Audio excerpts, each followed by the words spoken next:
इच्छायाचा महामेरू, बहुत जणांचे आधारू, अखंड स्थितीचा निर्धारू, श्रीमंत योगी, यशवंत, कीर्तिवंत, ज्ञानवंत, पुण्यवंत, वर्धवंत, सामर्थ्यवंत जाणता राजा, या भूमंडळाचे ठाई धर्मरक्षा ऐसा नाही, महाराष्ट्र धर्म राहिला काही तुम्हा कारणे.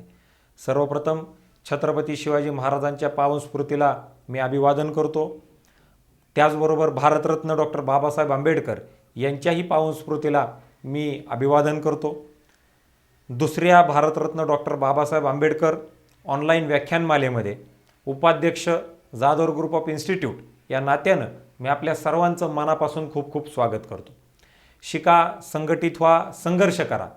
जी ब्रीद डॉक्टर बाबासाहेब आंबेडकर यांनी या देशातल्या युवकांना, गोर, गरीब, शोषित, दलित, वंचित समाजातल्या लोकांना त्या ठिकाणी दिलं, तेच ब्रीद विद्यार्थ्यांच्या समोर, समाजातल्या विविध घटकांच्या समोर परत एकदा नव्यानं घेऊन जाण्यासाठी हा एक छोटासा प्रयत्न या व्याख्यानमालेच्या माध्यमातून, जाधव ग्रुप ऑफ इन्स्टिट्यूटच्या माध्यमातून, जाधव ग्रुप ऑफ इन्स्टिट्यूटच्या विविध शाखांच्या माध्यमातून आम्ही त्या ठिकाणी प्रामाणिकपणानं करत आहोत.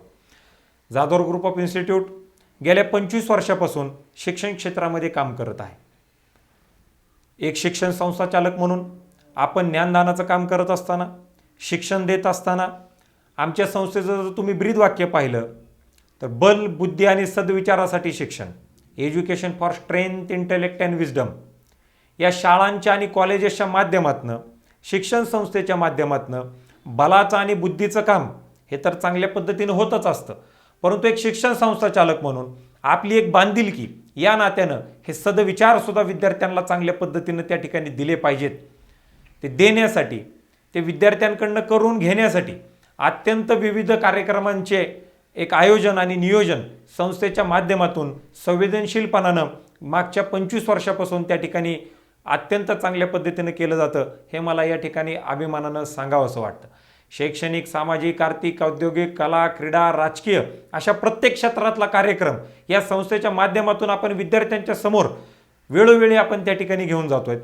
हे सगळं विद्यार्थ्यांच्या समोर पोहोचवत असताना विद्यार्थ्यांनी प्रत्येक कार्यक्रमातून त्यांना पाहिजे अशी गोष्ट त्या ठिकाणी घ्यावी आणि त्यांनी त्यांचं आयुष्य घडवावं, हाच एक प्रामाणिक प्रयत्न ह्या सगळ्या गोष्टीच्या माध्यमातून आपण त्या ठिकाणी करत आहोत. आज ज्या वेळेला आपण डॉक्टर बाबासाहेब आंबेडकर ऑनलाईन व्याख्यान मालेच्या संदर्भामध्ये त्या ठिकाणी बोलतोय, गेल्या वर्षी ज्या वेळेला अत्यंत कोरोना हा पीकवरती होता, ज्या वेळेला एकही कार्यक्रम घेता येत नव्हता, ज्या वेळेला मागच्या 2 वर्षापासून डॉक्टर बाबासाहेब आंबेडकरांची जयंती किंवा कोणतेही उत्सव, सण, वार हे कोणत्याही गोष्टी आपल्याला त्या ठिकाणी घेता येत नव्हत्या, त्याचे कार्यक्रम घेता येत नव्हते, त्यावेळेसला एक ऑनलाईनचं फॅड, एक इंटरनेटचा वापर, एक ऑनलाईन एज्युकेशन हे अत्यंत मोठ्या प्रमाणावरती जगाच्या समोर त्या ठिकाणी ते आलं. आणि ते आल्यानंतर त्यावेळेला एक असाच माझ्या डोक्यामध्ये विचार आला की आपण आंबेडकरांची जी जयंती आहे ही सुद्धा आपण ऑनलाईन पद्धतीनंच कशा पद्धतीनं आपल्याला करता येईल याचा प्रयत्न, याचा विचार आपण त्या ठिकाणी केला पाहिजे. 18 एप्रिलला माननीय श्री डॉक्टर श्रीमंत कोकाटे सर, जे की सुप्रसिद्ध वक्ते आहेत, छत्रपती शिवाजी महाराज असतील, छत्रपती संभाजी महाराज असतील, त्याचबरोबर शाहू फुले आंबेडकर यांचे सगळं चरित्र अत्यंत तोंडपाठ या व्यक्तीला त्या ठिकाणी आहेत. आणि एवढंच नाही, यांचं जे काही त्यांनी ज्ञान संपादन केलेलं आहे ते ज्ञान महाराष्ट्रातल्या गावोगावी पाड्यावरती पोहोचवण्याचं काम हे त्या ठिकाणी खूप अत्यंत चांगल्या पद्धतीने त्यांनी केलेलं आहे. आणि त्यांचा विषय डॉक्टर बाबासाहेब आंबेडकर यांचे शेतीविषयक विचार याच्यावरती ते बोलणार आहेत.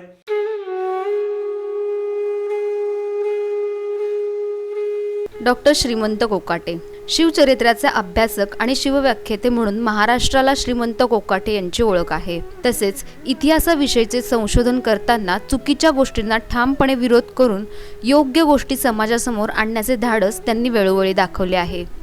इतिहासाच्या पानातून केवळ सणावळ्या दाखवण्यापेक्षा इतिहासातून धडा घेऊन नवे बदल घडवून आणण्याची त्यांची तळमळ त्यांच्या वक्तृत्व आणि लेखनातून दिसून येते.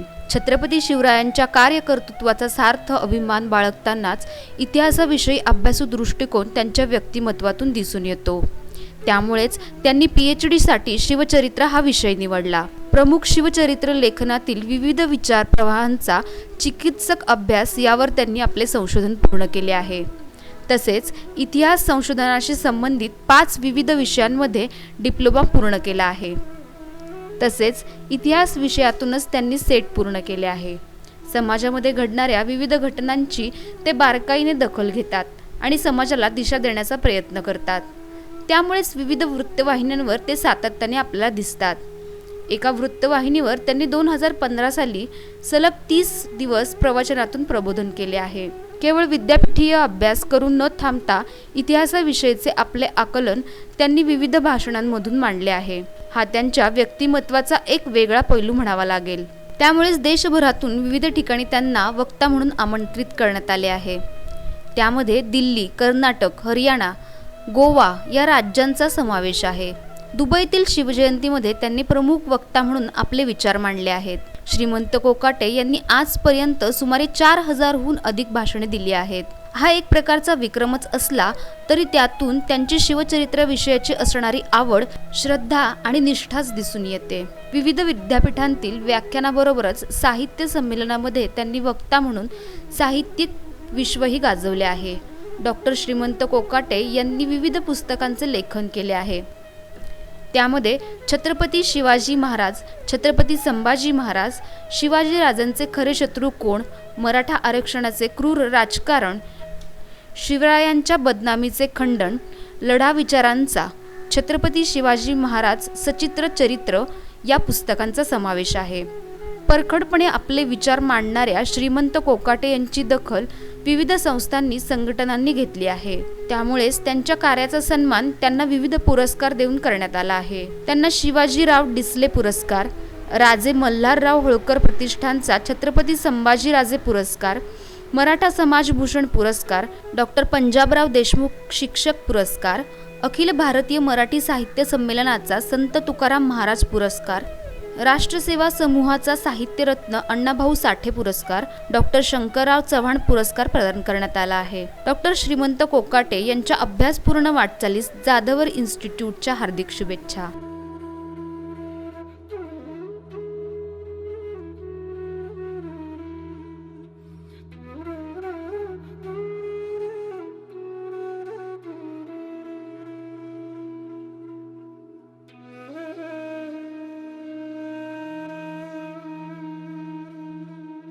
जागतिक कीर्तीचे विद्वान, आपल्या देशाचे महान विभूती भारतरत्न डॉक्टर बाबासाहेब आंबेडकरांच्या जयंतीनिमित्तानं आपल्या सर्वांना हार्दिक शुभेच्छा.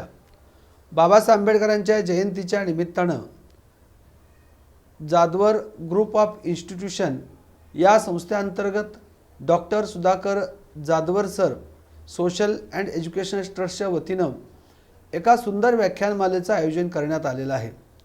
या व्याख्यानमालेमध्ये अनेक मान्यवर मंडळी बोलणार आहेत. महाराष्ट्रातील सामाजिक, सांस्कृतिक, राजकीय, शैक्षणिक आणि तत्वज्ञान क्षेत्रामध्ये काम करणारे अनेक मान्यवर मंडळी आहेत. आणि या जयंतीच्या निमित्तानं बाबासाहेब आंबेडकरांच्या विविध पैलूवरती मान्यवर मंडळी आपले विचार व्यक्त करणार आहेत. काही व्याख्यानं झालेली आहेत, काही व्याख्यानं तुम्हाला पुढे ऐकावी लागणार आहेत. तर या व्याख्यानमालेतील आजचं महत्त्वाचं व्याख्यान म्हणजे भारतरत्न डॉक्टर बाबासाहेब आंबेडकरांचे शेतीविषयक विचार. बाबासाहेब आंबेडकर म्हटलं की अस्पृश्याचे उद्धार करते. बाबासाहेब आंबेडकर म्हटलं की घटनेचे निर्माते. भारतरत्न डॉक्टर बाबासाहेब आंबेडकरांचं नाव उच्चारलं की आपल्या डोळ्यापुढे उभं राहतं ते भारतीय संविधान. बाबासाहेब म्हटलं की आपल्यासमोर उभा राहतो तो अन्यायाविरुद्धचा संघर्ष. बाबासाहेब आंबेडकर म्हटलं की एक महान विद्वान, संघर्षशील नेता, दीन दलितांचा, गोरगरिबांचा, कष्टकऱ्यांचा कैवारी. बाबासाहेब आंबेडकर म्हटलं की आपल्या डोळ्यासमोर उभा राहतो तो महाडच्या चौदार तळ्याचं आंदोलन, मनुस्मृतीचं दहन आणि नाशिकच्या काळाराम मंदिराचं आंदोलन. अशा अत्यंत क्रांतिकारक घटना बाबासाहेब आंबेडकरांच्या जीवनामध्ये घडलेल्या आहेत. बाबासाहेब आंबेडकर हे जागतिक कीर्तीचे विद्वान होते. त्या काळामध्ये आपल्या देशातील सर्वाधिक शिक्षण घेतलेला महापुरुष म्हणजे भारतरत्न डॉक्टर बाबासाहेब आंबेडकर. त्या काळामध्ये त्यांनी MA, PhD, DLIT, bar at law, SSD या पदव्या संपादन केल्या. ते जागतिक कीर्तीचे विद्वान होते. मुळात बाबासाहेब आंबेडकर इकॉनॉमिस्ट होते, अर्थशास्त्रज्ञ होते. त्यांनी अर्थशास्त्रामध्ये MA केलं, त्यांची PhD अर्थशास्त्रातली आहे, म्हणजे मुळात ते अर्थशास्त्रज्ञ आहेत. आणि अर्थशास्त्रज्ञ म्हटलं की संबंध येतो तो शेती, उत्पादन, भांडवल या सगळ्या गोष्टीचा संबंध येतो. म्हणजे बाबासाहेब आंबेडकरांची खरी ओळख हे अर्थशास्त्रज्ञ आहे. परंतु तेवढ्या शाखेपुरतं त्यांचं ज्ञान मर्यादित नव्हतं. ते अँथ्रोपॉलॉजिस्ट होते. कास्ट इन इंडिया नावाचा ग्रंथ त्यांनी लिहिला. ते इतिहास तज्ज्ञ होते. त्यांनी हुवेर शुद्राज नावाचा ग्रंथ लिहिला. ते शिक्षण तज्ज्ञ होते. पीपल्स एज्युकेशन सोसायटीची स्थापना केली. मिलिंद महाविद्यालय आणि सिद्धार्थ महाविद्यालय बाबासाहेब आंबेडकरांनी सुरू केली. बाबासाहेब आंबेडकर पत्रकार होते, संपादक होते. मूकनायक, बहिष्कृत भारत, जनता, प्रबुद्ध भारत अशा अनेक नियतकालिका बाबासाहेब आंबेडकरांनी सुरू केली. त्यांची पत्रकारिता ही कोणाची भाटगिरी करण्यासाठी किंवा कोणाची आकसानी टीका करण्यासाठी नव्हती, तर इथल्या कष्टकरी, श्रमकरी, शेतकरी, महिला, अस्पृश्य वर्गाला हक्काधिकार मिळाले पाहिजेत, विषमता नष्ट झाली पाहिजे आणि त्याच माध्यमातून त्यांनी पत्रकारितेतून शिका, संघटित व्हा, संघर्ष करा हा संदेश दिला. बाबासाहेब आंबेडकरांनी ज्या पद्धतीनं कास्ट इन इंडिया लिहिलं त्याच पद्धतीनं ॲनिलिसिस ऑफ कास्ट म्हणजे जाती निर्मूलन, भारतीय जातीव्यवस्थेचा इतिहास, जातीव्यवस्थेचं परिणाम, जातीव्यवस्थेचं स्वरूप, त्यावरच्या उपाययोजना असा एक मूलभूत ग्रंथ बाबासाहेब आंबेडकरांनी लिहिला. भारतीय जातीव्यवस्थेचा शास्त्रशुद्ध पद्धतीनं अभ्यास करणारा आधुनिक काळातला अभ्यासक महामानव म्हणजे भारतरत्न डॉक्टर बाबासाहेब आंबेडकर आहेत. ती इतिहास तज्ज्ञ होते. आपला इतिहास लिहिला पाहिजे, मांडला पाहिजे. जो समाज आपला इतिहास विसरतो तो समाज कधी इतिहास घडवू शकत नाही. अन्यथा चुकीचा इतिहास सांगून आपल्याला गुलाम बनवलं जातं. हा विचार बाबासाहेब आंबेडकरांचा होता. बाबासाहेब आंबेडकरांनी आपल्या देशाचं संविधान लिहिलं. आज लिखित आणि प्रदीर्घ संविधान म्हणून भारतीय संविधानाकडे पाहिलं जातं. भारतामध्ये अनेक जाती आहेत, धर्म आहेत, पंथ आहेत, संप्रदाय आहेत, भौगोलिक परिस्थिती भिन्न आहे, सांस्कृतिक धारणा वेगवेगळ्या आहेत, विचारधारा विभिन्न आहेत. भारतीय समाज म्हणजे एकसंघ समाज नाही, तर जैनिझम, बुद्धिझम, शिखिझम, इस्लाम, ख्रिश्चन, हिंदुइझम, मानभव संप्रदाय, वारकरी संप्रदाय, जैन, त्याचबरोबर लिंगायत संप्रदाय ज्याला अलीकडच्या काळामध्ये आपण धर्म म्हणतो, भक्ती चळवळ, सुफीइझम अशा अनेक धर्म संप्रदाय आणि सांस्कृतिक परंपरा आपल्या देशामध्ये आहे. भौगोलिक परंपरा भिन्न आहे. म्हणजे जम्मू काश्मीरपासून तामिळनाडूपर्यंत आणि अगदी बंगालपासून ते गुजरातपर्यंत विभिन्न स्वरूपाची भौगोलिक परंपरा, आहार विहार, पेहराव अशा विभिन्नतेने नटलेल्या देशाला एक संविधान देणं हे त्या काळामध्ये अत्यंत कठीण काम होतं. ते कठीण काम बाबासाहेब आंबेडकरांनी आपल्या विद्वत्तेच्या, प्रामाणिकपणाच्या बळावरती पूर्णत्वास नेलं. त्यांनी 1935 साली येवल्याच्या परिषदेमध्ये सांगितलं होतं की ज्या धर्मपरंपरेमध्ये माझा जन्म झाला, कुठल्या धर्मात जन्माला यावं माझ्या हातात नव्हतं, पण कोणत्या धर्मात मरावं हे माझ्या हातात आहे. आणि म्हणून 1935 साली त्यांनी येवला या ठिकाणी घोषणा केली की ज्या धर्मामध्ये मी जन्मलो त्या धर्मात मी मरणार नाही. आणि 14 ऑक्टोबर 1956ला त्यांनी नागपूर या ठिकाणी तथागत गौतम बुद्धाच्या धम्माची दीक्षा घेतली. बुद्ध आणि धम्म नावाचा अप्रतिम ग्रंथ बाबासाहेब आंबेडकरांनी लिहिला. लुप्त झालेला तथागत गौतम बुद्धाचं तत्त्वज्ञान त्यांनी नवबौद्ध संप्रदायाच्या धर्माच्या माध्यमातून आपल्या देशापुढे आणलं. म्हणजे त्यांनी धार्मिक क्षेत्रात क्रांती केली, त्यांनी सामाजिक क्षेत्रामध्ये क्रांती केली, त्यांनी सांस्कृतिक क्षेत्रामध्ये क्रांती केली, त्यांनी शैक्षणिक क्षेत्रामध्ये क्रांती केली, त्यांनी पत्रकारितेच्या क्षेत्रामध्ये क्रांती केली, त्यांनी राजकीय क्षेत्रामध्ये क्रांती केली. ते मजूर मंत्री होते, ते कायदा मंत्री होते.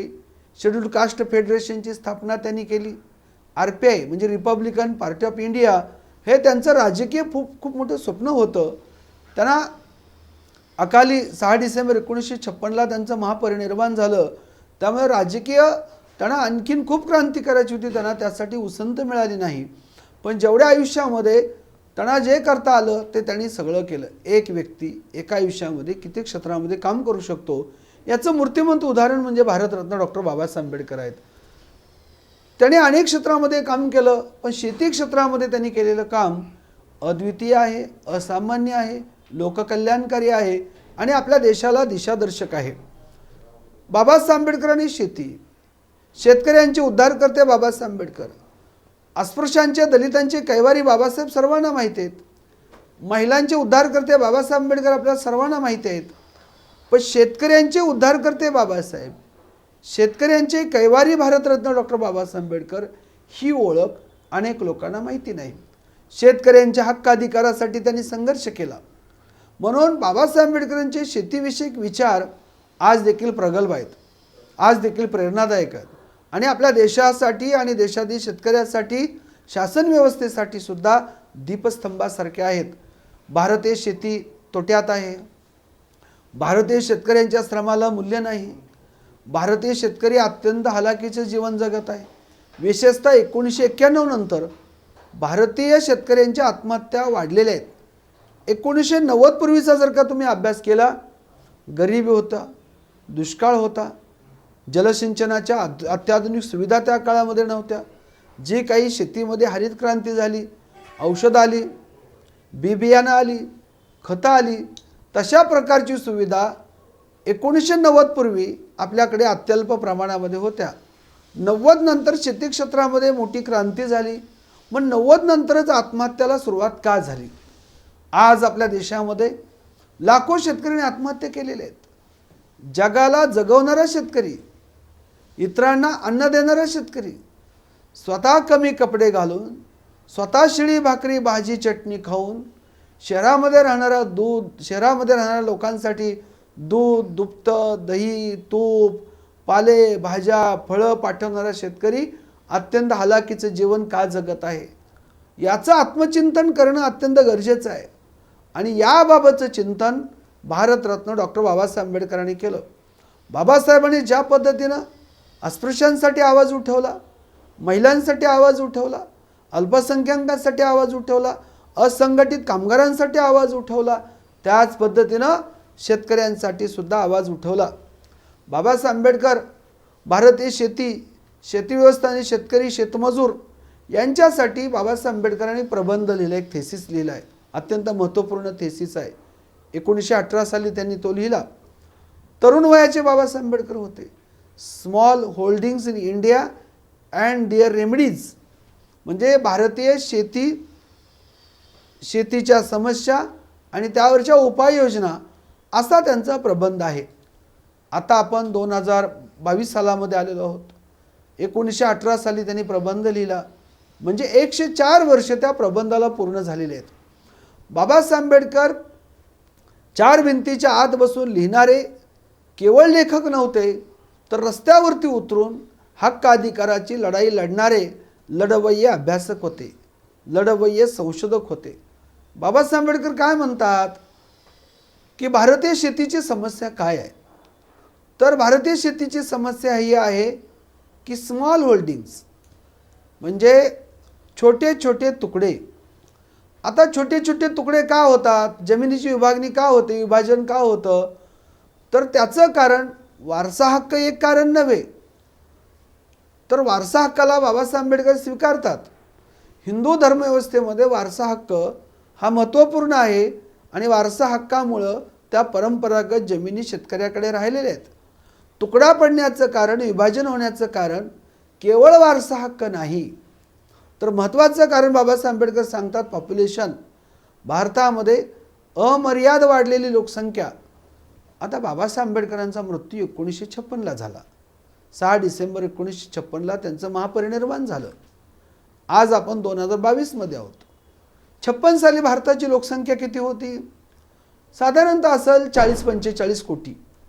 त्याला सुद्धा बाबासाहेब आंबेडकर म्हणतात वाढती लोकसंख्या हा शेतीवरचा भार आहे. तर आज तर 2022 मध्ये आपण आलोय. आज 130 कोटी 35 कोटी लोकसंख्या झालेली आहे.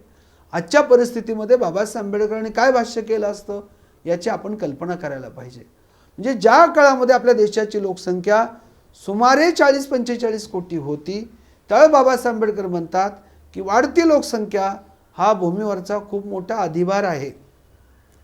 मग काय करायला पाहिजे म्हणतात बाबासाहेब आंबेडकर? भारतीय शेतीमध्ये सुधारणा होण्यासाठी काय करायला पाहिजे ते भारतीय शेतकऱ्यांची व्यथा आणि वेदना मांडतात. श्रमाला मूल्य नाही, अतिरिक्त भार शेतीवरती आहे, मोठ्या प्रमाणामध्ये लोकसंख्या वाढते आहे आणि भांडवल नाही. सगळ्यात महत्त्वाचं जी समस्या बाबासाहेब सांगतात की भारतीय शेतकऱ्यांना शेती करण्यासाठी भांडवल नाही, त्यालाच काबाड कष्ट करावं लागतं. त्यालाच जुळणी करावी लागते पैशाची, त्यालाच बी बियाणं आणावं लागतात, खतं आणावी लागतात, शेतीमध्ये त्याला काबाड कष्ट करावं लागतं. म्हणजे भारतीय शेतीला भांडवल नसणं हे कारण ते सांगतात. मग काय करायला पाहिजे, तर भारतीय शेतीला शासन व्यवस्थेने नियमित पाणी पुरवठा केला पाहिजे. तो कसा पाणी पुरवठा केला पाहिजे, मोफत. शेतीला दिल्या जाणाऱ्या पाण्याचा कुठलाही मोबदला शासन व्यवस्थेने घेऊ नये, पाणीपट्टी घेऊ नये. तसंच मोफत वीज शेतकऱ्यांना दिली पाहिजे. मोफत वीज तर सोडाच, पण आज विकत वीज देखील वेळेवर शेतकऱ्यांना मिळत नाही. दिवसा वीज नसते, रात्रीच्याला वीज देतात आणि रात्रीच्याला लाईट आल्यानंतर शेतकऱ्यांना रात्रभर दारं धरावं लागतात, शेतीला पाणी पुरवठा करावा लागतो. याची समस्या. पण बाबासाहेब आंबेडकर सुमारे 100 वर्षापूर्वी सांगतात की भारतीय शेतीला मोफत वीज आणि मोफत पाणी शासन व्यवस्थेने द्यायला हवं आणि प्रतिवर्षी न परतावा भांडवल द्यायला हवं. समजा 1 एकर शेती असेल तर 1 एकराला त्या प्रमाणानुसार भांडवल शासन व्यवस्थेने द्यायला पाहिजे. आणि ते कसं द्यायला पाहिजे, ना परतावा, परत न घेण्याच्या अटीवर असं भांडवल शेतकऱ्यांना शासन व्यवस्थेने द्यायला पाहिजे. म्हणून शेतकऱ्याबद्दलचा किती मूलभूत अभ्यास आणि संवेदनशील अभ्यास बाबासाहेब आंबेडकरांनी केला होता हे त्यांच्या त्या प्रबंधावरून स्पष्टपणे दिसतं. दुसरं ते कारण सांगतात की आपल्याकडे जे विभाजने होते छोट्या छोट्या तुकड्यामध्ये, तर त्यासाठी त्यांनी उदाहरणं दिलेली आहेत. ठाणे जिल्ह्यातले एक उदाहरण दिले, सुरतमधले एक उदाहरण दिले आणि पुण्याजवळील पिंपळे सौदागरचे उदाहरण बाबासाहेब आंबेडकर देतात की सुरतमध्ये 1 एकरामध्ये 14 हिस्से आहेत. कोकणामधली त्यांनी काय उदाहरणं दिली ती की 20 गुंठ्यामध्ये 5-6 तुकड्याचं विभाजन झालेलं आहे. तर पिंपळी सौदागरमध्ये देखील काय 2-3 एकराचे 10-12 तुकडे पडलेले आहेत. म्हणजे किती छोट्या छोट्या प्रमाणामध्ये तुकडे पडलेले आहेत आणि या छोट्या छोट्या तुकड्यामुळं उत्पादन क्षमतेवरती परिणाम होतो. श्रम मोठ्या प्रमाणामध्ये द्यावं लागतंय, पण त्या प्रमाणामध्ये उत्पादन मिळत नाही. ही या देशातल्या शेतीची खरी समस्या आहे. मग काय करायला पाहिजे म्हणतात बाबासाहेब आंबेडकर. बाबासाहेब आंबेडकर म्हणतात शेतीला जोडधंदा आला पाहिजे, म्हणजे उद्योगीकरण झालं पाहिजे, शेतीपूरक व्यवसाय वाढीस लागले पाहिजेत आणि इंडस्ट्री डेव्हलप झाली पाहिजे. म्हणजे औद्योगिकीकरण मोठ्या प्रमाणामध्ये आल्याशिवाय भारतीय शेतकऱ्यांची अवस्था ही चांगल्या प्रमाणामध्ये विकसित होणार नाही. जे भारतीय शेती, शेतकरी आणि शेतमजुरांचा उद्धार करायचा असेल तर शेतीला शेतीपूर्वक व्यवसाय आले पाहिजेत, शेतीसाठी जोडधंदा निर्माण झाला पाहिजे आणि औद्योगिकरण मोठ्या प्रमाणामध्ये झालं पाहिजे की ज्या औद्योगिकरणामध्ये शेतकऱ्यांना आणि शेतीवरती मोठ्या प्रमाणामध्ये जे उदरनिर्वाह अवलंबून आहे त्याला आपल्याला मार्ग काढता येईल. हा विचार बाबासाहेब आंबेडकरांनी त्या काळामध्ये मांडला. म्हणजे छोटे छोटे तुकडे ही समस्या आहेच, पण वारसा हक्काने त्यांच्याकडे जमीन येते ही आनंदाची गोष्ट आहे. वारसा हक्क जर नसता तर भांडवलदारांनी, हुकुमशहानी आणि जमीनदारांनी ही सामान्य शेतकऱ्यांची, गरीब शेतकऱ्यांची ह्या जमिनी हडप केल्या असत्या. नंतरच्या काळामध्ये बाबासाहेब आंबेडकर मुंबई विधिमंडळामध्ये सदस्य होते, प्रतिनिधी होते. त्यावेळेस अँडरसन यांनी छोटे तुकडे नष्ट करून शेतीची मोठ्या प्रमाणामध्ये, म्हणजे छोटे तुकडे नष्ट करून मोठं विभाजन झालं पाहिजे. छोटे छोटे तुकडे नष्ट करून मोठ्या स्वरूपामध्ये जमीन झाली पाहिजे. पण याला बाबासाहेब आंबेडकर विधिमंडळामध्ये कडाडून विरोध केला. कारण छोटे शेतकरी म्हणजे 1 एकरवाले, अर्धा एकरवाले, 5 गुंठेवाले, 10 गुंठेवाले, 2 एकरवाले या शेतकऱ्यांच्या जमिनी बड्या भांडवलदारांनी अर्थात जमीनदारांनी हडप केल्या असत्या आणि सामान्य शेतकरी, तो जर कायदा संमत झाला असता की मोठ्या जमीनधारणा, छोटी जमीनधारणा नष्ट करून मोठी जमीनधारणा हा जर का कायदा आला असता तर सामान्य शेतकऱ्यांना आपल्या छोट्या शेतीचे तुकडे हे मोठ्या जमीनदाराला देण्याशिवाय दुसरा पर्याय उरला नसता आणि छोट्या जमीनदाराचं उदरनिर्वाहाचं महत्त्वाचं साधन. कारण भारत देश हा शेतीप्रधान देश आहे. आज आपण 21व्या शतकात आहोत. औद्योगिकरण मोठ्या प्रमाणामध्ये झाले. आज देखील 60 ते 70% लोक शेतीवरती अवलंबून आहेत.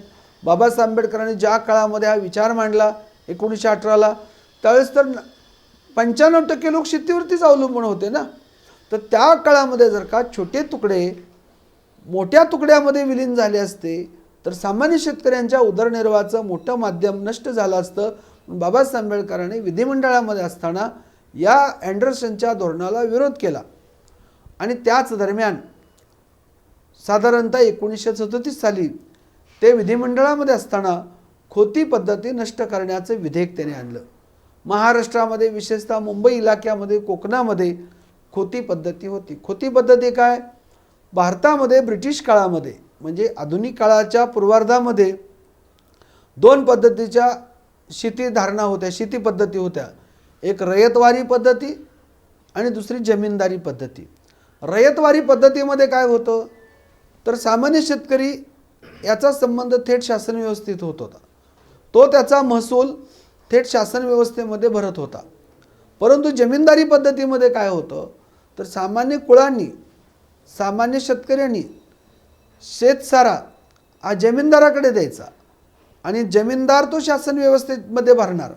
म्हणजे जमीनदार हा शासन व्यवस्थेमध्ये विशिष्ट रक्कम भरायचा आणि मग अमानुषपणे मनमानी कारभार तो करायचा आणि सामान्य शेतकऱ्याचं मोठ्या प्रमाणात शोषण करायचा. मग त्या जमीनदारी पद्धतीच्या विरुद्ध उत्तर भारतामध्ये उठाव झाला, बिहारमध्ये उठाव झाला, दक्षिणेकडे उठाव झाला आणि तसाच महाराष्ट्रामध्ये देखील उठाव झालेला आहे. आणि तशीच जमीनदारी तथा खोती पद्धती, खोती आपल्याकडच्या खोती पद्धती म्हणजे जमीनदारी पद्धतीचा भाग आहे. रयतवारी पद्धती लोककल्याणकारी होती, सामान्य शेतकऱ्यांची हिताची होती, पण जमीनदारी पद्धती सामान्य शेतकऱ्यांच्या हिताची नव्हती. मोठ्या प्रमाणामध्ये शेतकऱ्यांचं शोषण होत होतं. म्हणून या जमीनदाराच्या विरुद्ध अनेक सामान्य शेतकऱ्यांनी उठाव केलेले आहेत. त्यामध्ये अनेक सामान्य शेतकरी चिरडले गेलेले आहेत किंवा सामान्य शेतकऱ्याच्या बंडानंतर अनेक जमीनदाराच्या देखील हत्या झालेल्या आहेत. हा संघर्ष बाबासाहेब आंबेडकर उघड्या डोळ्यांनी पाहत होते आणि म्हणून त्यांनी या राज्यातील रयतेला, सामान्य शेतकऱ्यांना, कुळांना, अत्यल्पभूधारकांना न्याय मिळावा यासाठी मुंबई विधिमंडळावरती शेतकऱ्यांचा मोर्चा देखील काढलेला आहे. आज ज्या पद्धतीनं आपल्याकडे दिवंगत महेंद्रसिंग टिकेत, त्यांचे चिरंजीव टिकेत, त्याचबरोबर महाराष्ट्रातील रघुनाथदादा पाटील, राजू शेट्टी, सदाभाऊ खोत असे अनेक शेतकरी नेते लढत असतात. पण स्वातंत्र्यपूर्व काळामध्ये इथल्या सामान्य शेतकऱ्यांना न्याय मिळावा यासाठी मुंबई विधिमंडळावरती बाबासाहेब आंबेडकरांनी मोर्चा काढला होता. हे किती लोकांना माहिती आहे? शेतकऱ्यांना हक्काधिकार मिळावेत, सामान्य रयतेला शेतकऱ्यांना न्याय मिळावा यासाठी बाबासाहेब आंबेडकरांनी सुद्धा शेतकऱ्याचा मोर्चा काढला. बाबासाहेब आंबेडकर शेतकऱ्याचे नेते सुद्धा होते, शेतकऱ्याचे उद्धारकर्ते होते, शेतकऱ्यांचे कैवारी होते आणि म्हणून त्यांनी मोर्चा काढला. आणि विधिमंडळामध्ये खोती पद्धती कशी अन्यायकारक आहे याचे विधेयक आणलं. ते शास्त्रशुद्ध पद्धतीनं पटवून दिलं. यामध्ये खोतांना सुद्धा कसा धोका आहे, कारण 2-3 खोतांच्या हत्या झाल्या होत्या कोकणामध्ये. सामान्य कुणब्यांचा, सामान्य शेतकऱ्यांचा छळछाळस खोत करू लागले तर सामान्य कुळांनी बंड केलं, त्यात खोत देखील मारले गेले. म्हणून खोती पद्धती सामान्य शेतकऱ्यांसाठी कशी अन्यायकारक आहे म्हणून खोती पद्धती नष्ट करावी यासाठी विधेयक आणलं. ते विधेयक संमत केलं. म्हणून आज इथल्या सामान्य कुळं, अत्यल्प बोधारक, मजूर जमिनीचे मालक झाले, त्यांच्या उदरनिर्वाहाचं साधन मिळालं. यासाठी सगळ्यात मोठे योगदान स्वातंत्र्यपूर्व काळामध्ये कोणाचं असेल तर ते भारतरत्न डॉक्टर बाबासाहेब आंबेडकरांचं योगदान आहे. खोती पद्धती नष्ट करून सामान्य अत्यल्पभूधारकांना, मजुरांना, भूमिहीनांना न्याय देण्याचं काम भारतरत्न डॉक्टर बाबासाहेब आंबेडकरांनी केलं. आपल्या देशामध्ये आज देखील ॲग्रिकल्चर सर्वे ऑफ महाराष्ट्र सांगतो की 90% शेतकरी अत्यल्पभूधारक आहेत. अत्यल्पभूधारक म्हणजे अर्धा हेक्टर जमीन, अर्धा हेक्टर किंवा त्यापेक्षा कमी, म्हणजे 1 एकर, अर्धा एकर, 1.25 एकर, 1.5 एकर असे 90% शेतकरी आहेत. 5 एकर, 10 एकर, 15 एकरवाले खूप कमी आहे, 10% आहेत. म्हणून सामान्य अत्यल्पभूधारक, भूमिहीन या शेतकऱ्यांचा कैवार घेऊन त्यांना न्याय मिळवून देण्याचं काम भारतरत्न डॉक्टर बाबासाहेब आंबेडकरांनी केलं. पुढे जो विचार बाबासाहेब आंबेडकरांनी मांडला तो म्हणजे शासकीय समाजवाद. म्हणजे शासकीय समाजवाद काय आहे तर बाबासाहेब आंबेडकरांचं मत असं होतं, म्हणजे त्यांची कल्पना आदर्श आहे. आपल्या देशामध्ये आर्थिकदृष्ट्या स्वावलंबी समाज झाल्याशिवाय आपल्या देशातली विषमता नष्ट होणार नाही. सामाजिक विषमता आहे, राजकीय विषमता आहे, आर्थिक विषमता आहे. तर ही सगळी समस्या नष्ट करायची असेल तर गावगाड्यामध्ये असणारा भूमिहीन, अत्यल्पभूधारक, मजूर वर्गाला तुम्हाला सामावून घ्यावं लागेल. तुम्ही पिढ्यानपिढ्या त्यांना जर का अस्पृश्य ठेवलं, त्यांना वंचित ठेवलं, तर त्यांची जी क्रयशक्ती आहे त्या क्रयशक्तीचा उपयोग आपल्या देशाच्या उभारणीमध्ये कसा होणार? तुम्ही जर का आपल्या समाज बांधवांना, देश बांधवांना अनटचेबल म्हणून दूर सारलं, त्यांना भूमिहीन ठेवलं, तर क्रांती कशी होणार आपल्या देशामध्ये? आपल्या देशामध्ये समग्र क्रांती बाबासाहेबांना काय अपेक्षित आहे? सामाजिक समता, आर्थिक समता, राजकीय समता. आपल्याकडे राजकीय समता आली असेल काही प्रमाणामध्ये, आणखीन आलेली नाही. नवसरंजामदार संसदीय लोकशाहीतून निर्माण झालेले आहेत. परंतु राजकीय समता, सामाजिक समता आणि आर्थिक समता निर्माण करण्यासाठी काही उपाय बाबासाहेब आंबेडकरांनी सांगितले. त्यापैकी त्यांनी सांगितलं शासकीय समाजवाद, म्हणजे शेतीमध्ये समाजवाद. काय बाबासाहेब आंबेडकरांची संकल्पना आहे शेतीतल्या समाजवादाबद्दलची?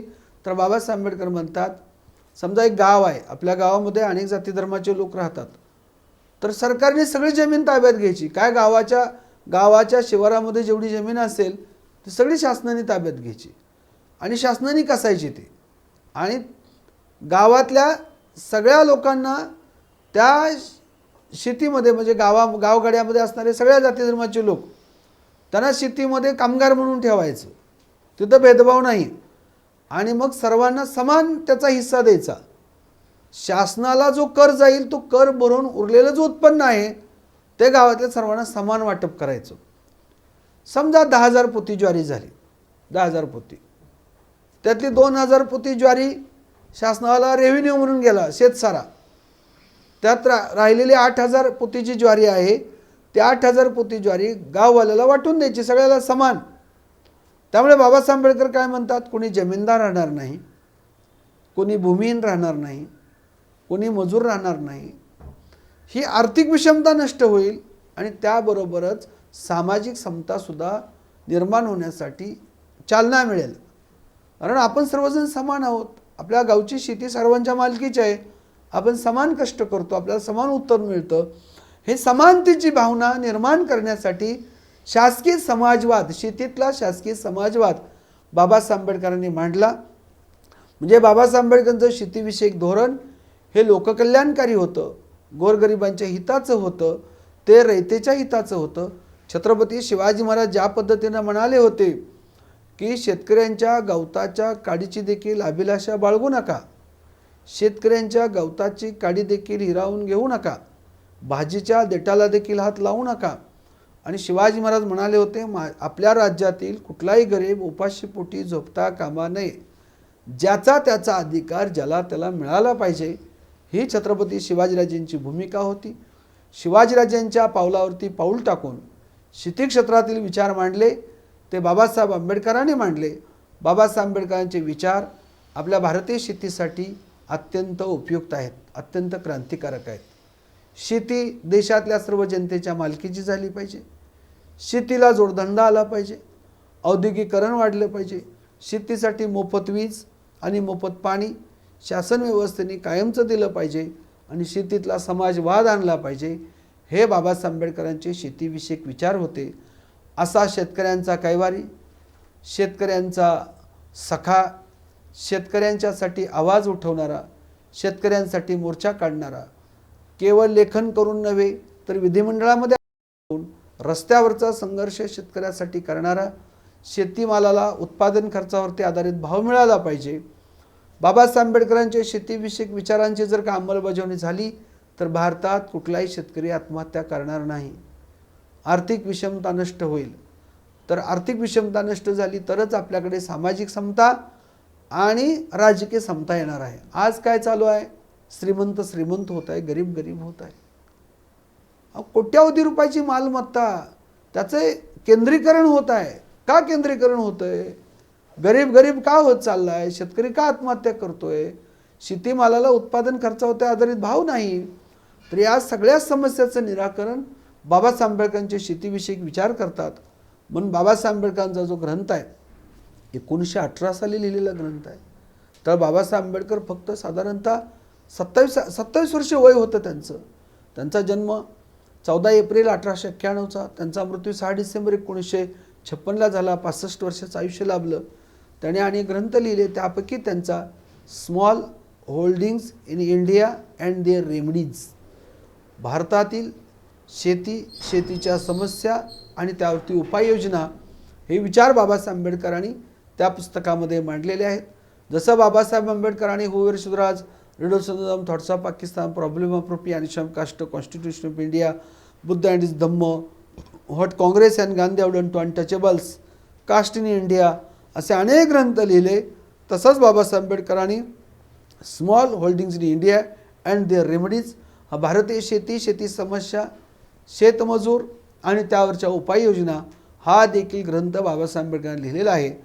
तर त्यांचे शेतीविषयक विचार उपेक्षित आहेत, लोकांना माहिती नाहीत. परंतु जाधवर ग्रुप ऑफ इन्स्टिट्यूशन अंतर्गत डॉक्टर सुधाकर जाधवर सर यांच्या संस्थेने एका चांगल्या व्याख्यानमालेचं आयोजन केलं आणि त्या व्याख्यानमालेमध्ये बाबासाहेब आंबेडकरांचे शेतीविषयक विचार मी मांडले, आपण सर्वांनी ऐकून घेतले. आपल्या सर्वांना मी खूप खूप धन्यवाद देतो आणि या संस्थेला, आयोजकाला खूप खूप धन्यवाद देतो आणि बाबासाहेब आंबेडकरांच्या जयंतीच्या आपल्या सर्वांना खूप खूप शुभेच्छा. धन्यवाद.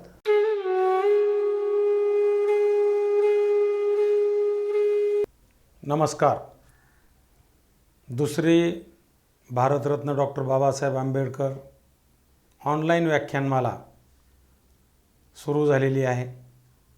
मला अत्यंत आनंद होतो की या व्याख्यानमालेमध्ये अनेक वेगवेगळे तज्ज्ञ, सामाजिक कार्यकर्ते, शिक्षण क्षेत्रामध्ये काम करणारे तज्ज्ञ, वकील क्षेत्रामध्ये काम करणारे तज्ज्ञ, अशा अनेक लोकांनी डॉक्टर बाबासाहेब आंबेडकरांच्या विविध अष्टपैलू व्यक्तिमत्वावरती प्रकाश टाकलेला आहे आणि अत्यंत चांगल्या पद्धतीनं सर्वांपर्यंत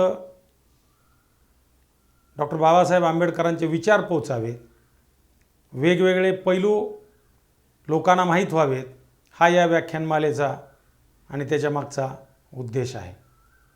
ही व्याख्यानमाला आयोजित करताना सर्व व्याख्याते यांचे संस्थेच्या वतीने मी आभार मानतो. टेक्निशियन ज्याने ऑनलाईन ही प्रक्रिया राबवली, तुमच्यापर्यंत पोहोचवण्याचं काम केलं, त्यांचे मी आभार मानतो. आपण सर्व श्रोते फार मोठ्या प्रमाणावरती याला साथ देत आहात. आपलेही सर्वांचे मी आभार मानतो आणि थांबतो. जय हिंद, जय महाराष्ट्र.